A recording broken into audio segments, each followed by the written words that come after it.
नमस्कार. कधीकधी असं होतं ना की अगदी साध्या रोजच्या वापरातल्या वस्तू सुद्धा आपल्याला घाबरून सोडू शकतात. आजची जी कथा आहे ती अशाच एका वस्तूची आहे.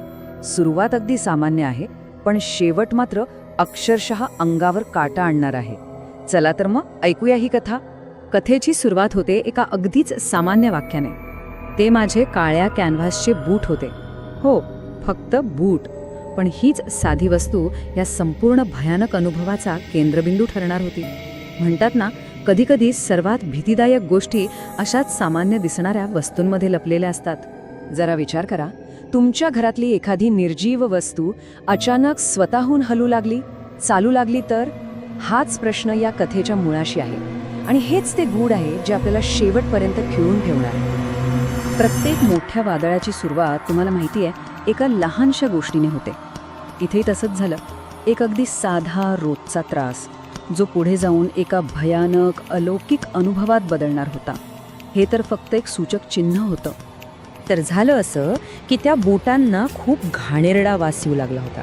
इतका की घरात बसणं मुश्किल झालं होतं. मग आता यावर उपाय काय? जे कोणीही करेल तेच निवेदकाने केलं. त्याने ते बूट उचलले आणि घराबाहेर अंगणात नेऊन ठेवले. एक छोटीशी साधी कृती, पण याच कृतीने नकळतपणे एका भयंकर शक्तीला जणू आमंत्रणच दिलं होतं. आणि इथून कथेला एक अनपेक्षित भयानक वळण मिळतं. एक साधी समस्या आता एका स्पष्ट अलौकिक घटनेत बदलते. हा तो क्षण आहे जिथे आपलं लॉजिक संपतं आणि खरी भीती सुरू होते. रात्रीची वेळ, सगळीकडे शांतता, आणि स्वयंपाकघराच्या खिडकीतून बाहेर कसले तरी आवाज येऊ लागतायत. पायांचे आवाज. साहजिकच पहिला विचार मनात येतो की कोणीतरी चोर वगैरे असेल. एक नैसर्गिक प्रतिक्रिया होती ही. पण खिडकीबाहेर जे दिसणार होतं ते कल्पनेच्या पलीकडचं होतं. आणि मग ते दिसतं. ते बूट स्वतःच चालत होते. जणू काही आत कोणीतरी आहे, पण आतमध्ये फक्त काळे कुट्ट केसाळ पाय होते. आणि त्या पायांना वर शरीरच जोडलेलं नव्हतं. फक्त 2 पाय त्या बुटांमध्ये चालत होते. हे बघून निवेदक किंचाळणार. तितक्यात तिचा नवरा येतो आणि तिचं तोंड दाबतो. तिला खिडकीपासून दूर ओढतो. त्याची प्रतिक्रिया खूपच वेगळी होती. तो घाबरलेला होता, हो, पण आश्चर्यचकित अजिबात नव्हता. यावरून एक गोष्ट स्पष्ट होती. त्याला याबद्दल काहीतरी आधीपासूनच माहीत होतं. आणि मग नवरा बोलायला लागतो. त्याच्या कबुली जबाबातून या भयानक घटनेमागची पार्श्वभूमी उलगडते. आणि तेव्हा कळतं की हे सगळं अचानक घडत नव्हतं. याची सुरुवात आधीच झाली होती.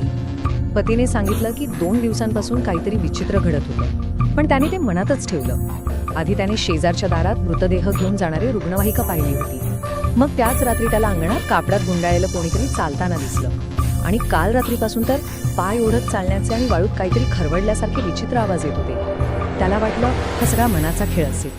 आणि मग तो कबूल करतो, मला खात्री करायची होती की हा माझा भ्रम नाहीये. पण तुझ्या बुटांसोबत जे झालं त्यानंतर मला कळलंय की आपण जे पाहतोय ते खरं आहे. या एका वाक्याने त्या दोघांची भीती एका भयानक वास्तवात बदलून जाते.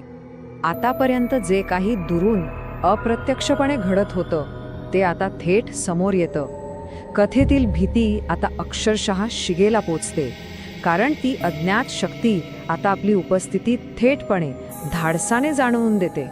आणि मग बाहेरून आवाज येऊ लागतो. अंगणात कोणीतरी धावत असल्याचा. ठक ठक ठक. काळजाचा ठोका चुकतो, कारण आता पुढे काय होणार याची कल्पनाही करवत नाही. आणि मग अचानक धाड असा आवाज येतो. घराच्या मागच्या भिंतीवर कोणीतरी जोरात आदळतं. संपूर्ण घर हादरतं. ती शक्ती आता फक्त अंगणात नाहीये, ती घराच्या अगदी जवळ भिंतीला येऊन धडकलीये. आणि मग खिडकी बाहेर ते संपूर्ण भयानक दृश्य दिसतं. तेच काळे बूट, तेच चिखलाने माखलेले केसाळ पाय. पण यावेळी त्या पायांच्या वर जिथे धड असायला हवं तिथे काहीच नाहीये. फक्त पांढऱ्या कापडात गुंडाळलेलं प्रेताचं डोकं तरंगत होतं. पतीच्या तोंडून भीतीने थरथरत शब्द बाहेर पडतात. ते प्रेत, ते परत आलंय, त्याला काहीतरी हवंय. त्याची सर्वात मोठी भीती खरी ठरली होती. ती शक्ती म्हणजे दुसरं तिसरं काही नसून तेच प्रेत आहे आणि त्याला त्यांच्याकडून काहीतरी हवंय. पण काय? या भयंकर दहशतीनंतर कथा आता समाधानाकडे वळते. जेव्हा आपलं विज्ञान, आपलं तर्कशास्त्र अपयशी ठरतं, तेव्हा अनेकदा प्राचीन श्रद्धा आणि जुन्या उपायांचा आधार घेतला जातो. यावर उपाय म्हणून ते एका जाणकार बाबांची मदत घेतात आणि मग सुरू होतात लोककथांमधले उपाय. बाबा घरी येऊन मंत्रपठण करतात, घराभोवती विभूती म्हणजे पवित्र राख शिंपडतात, उतारा करायला सांगतात आणि सर्वात महत्त्वाचं म्हणजे त्या बुटांचा त्याग करायला सांगतात. त्या बुटांना रस्त्यावर सोडून द्या असं ते सांगतात. आणि आश्चर्याची गोष्ट म्हणजे हे प्राचीन उपाय खरंच यशस्वी ठरतात. ते सर्व विधी पार पाडल्यानंतर घरातील ती नकारात्मक शक्ती, ती बाधा नाहीशी होते.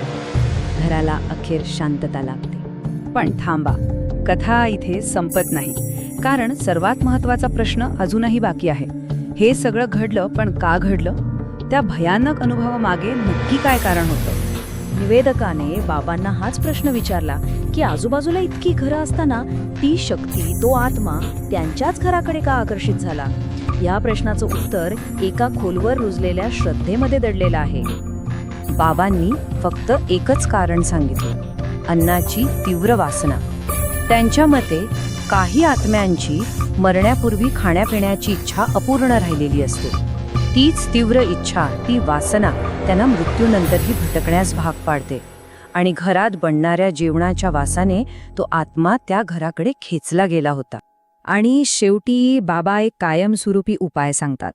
ते म्हणतात, जेव्हा कधी जेवायला बसाल तेव्हा एक घास बाजूला काढून बाहेर टाका, जेणेकरून अशा भटकणाऱ्या आत्म्यांची भूक भागेल आणि ते घरात येणार नाहीत. ही कथा आपल्याला एका छोट्याशा कृतीचं महत्त्व सांगून एका अस्वस्थ करणाऱ्या विचारासोबत सोडून जाते.